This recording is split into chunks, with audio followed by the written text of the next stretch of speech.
Hey, it's Andrew Priestley. Welcome to Multiply Your Money. And I'm back. It's Season 2, Episode 1. Okay, Season 2, Episode 1. And I got to tell you, it's a glorious day where I am today. Absolutely glorious. In fact, they've got a sports carnival over the back at the school. And it's one of those early autumn days where, it's quiet, it's sunny, I'm outside having a cup of tea. Just great stuff. There's Darren. Hey, Darren. So, in case you're wondering, what I'm doing is I'm reading from a book called The Money Chimp, and it's spend less, save more, get out of debt faster. Okay. How are you, man? You good? There's Darren. Hi, Darren. So I'm reading from that book. You can get this book on Amazon. Okay, it's available in Kindle and it's also available as a hardback, not a hardback, a paperback, sorry. And in Season 1, I basically gave you the setup. So if you're saying, where's Season 1? Well, number 1, if you join Multiply Your Money while you're in here, just scroll down and you'll see all of the episodes that we did in Season 1. You can also go across to YouTube, and all of the episodes from Season 1 are also there as well. Now Darren's saying it's on my list of books to get, mate. Definitely stamped urgent. Stamped urgent, Darren. The Money Chimp, right? So in Season 1, I sort of gave you the setup, and just so that you know, I talked about money's like a game that you get if you know the rules and then master the skills, you get really good at that. I gave you a little bit about the background about what's going on for millennials and money.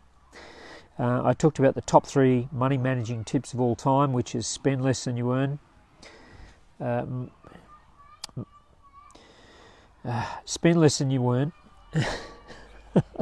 I've got to look them up. So I got distracted. I got distracted by Darren. Spend less than you earn, plan for your future, and make money, make more money. Those were the 3 big tips, right? And then I told you about the typical money journey that most people go on, not only according to the books, but also according to the Bureau of Statistics or the National Office of Statistics. They sort of have pretty good ideas about what sort of your financial commitments are at what age you are. So I talked about that. I talked to you about some showstoppers, stuff that's going to get in the way, and I think I finished off by having a little bit of a heads up about credit cards and a little bit about money talk. So here's the big learning that I got out of doing the research. I read over 140 books. I read over 300 websites, and I did 40 courses on money. And essentially what it came down to was 10 big ideas around managing your money really well. And the 10 big ideas, which I've mentioned before, are around earning, spending, saving, investing and giving. And the money managing skills are around, monitoring what you spend your money on, focusing on, okay, where do I need to do a lot better, reducing your spending, developing your financial literacy, and then taking action. And those are the 10 big ideas. Now, there's a lot of books that have some of those ideas in, or 8 of them, but I think this is the only book that has all 10 of those. Okay. So Season 2 is really going to be around the 5 habits. So I'm asking the question that you want to think about: is managing your money a science or an art? Well, it's actually both, because money works along fixed principles, but fortunately those principles are very easy to understand, and you can start using those principles as young as 18, and you can get your relationship with money working really, really well. So the money managing principles in this book, they're time tested, they're proven, they're established, we know they work. Okay? For example, don't spend more than you earn. If you run a business, if you spend less than you earn, you'll always make a profit. Okay, always. So while increasing your income and controlling your spend is important, there are 8 other principles. So I talked about 2 of them there. One is about earning, and the other one's about spending. So earning your money and being in control of your spending. Okay, there's 8 other principles. So if you follow these principles and you apply them, this is what I found. In most cases, the people who follow what I'm talking about end up financially better rapidly. Within 90 days, I've dealt with a lot of people who in 90 days later, they're financially, their credit card debt is paid off, for example, right? But the bad news is while the principles are easy to understand, they take a bit of work, right? You've got to think about them, you've got to apply them. And that may not be easy, and it might require some smart thinking, and it might require a bit of discipline. But once you get the principles working for you, say I've got a attack of hay fever sitting out here, pardon me. Once you get the principles working for you, they actually become really easy. You start to think this way, and then your relationship money starts to change rapidly. Okay? If you're in debt and you're doing nothing about it, then you're really saying to me, I'm no good at managing money and my only option is to be in debt. That's really what you're saying to me. Okay? And that is a really limiting belief, and it's a limiting option. If you believe you're no good at managing money, then you now also have a good excuse for doing nothing about it. I'm no good with money, so why should I even bother reading a book like The Money Chimp? Okay? And you'll consciously decide not to look for other options. This is the psychology of it. I'm no good at money, so why would I even bother looking, right?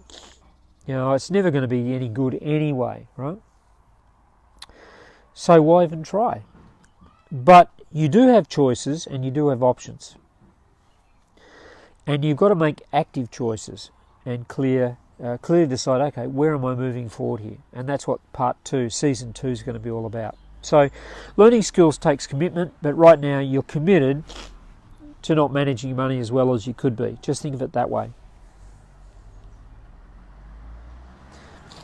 So the principles work. So let me give you some case studies of how they work. So I had 2 sisters, both university students, who were both debt-free in 90 days after applying just a little of what they learned. A drummer with a rock band was debt-free within 90 days after applying what he learned here.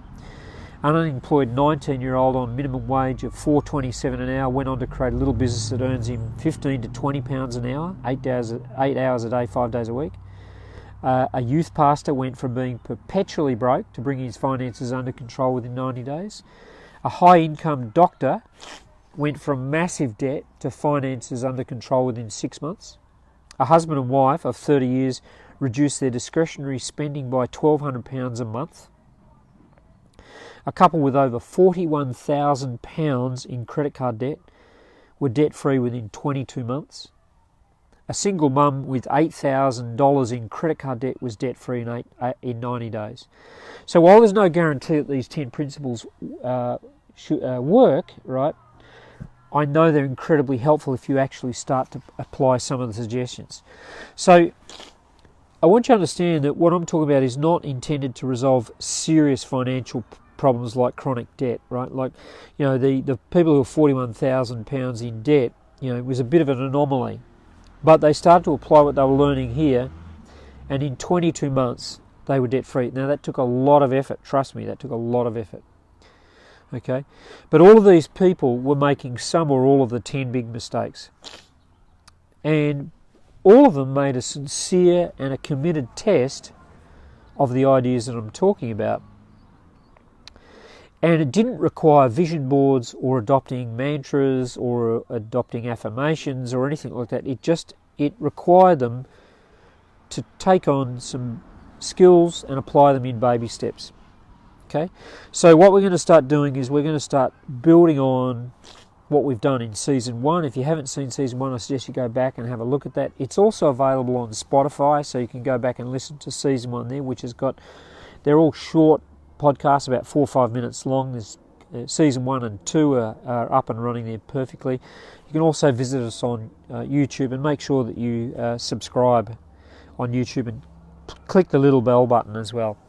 And I sort of want to say this too, that if you're getting value for this, I'm the chairman for a children's charity that delivers play therapy to children aged 4 to 12 who've experienced a trauma. And the charity is called Clear Sky Children's Charity. I'll put a link below.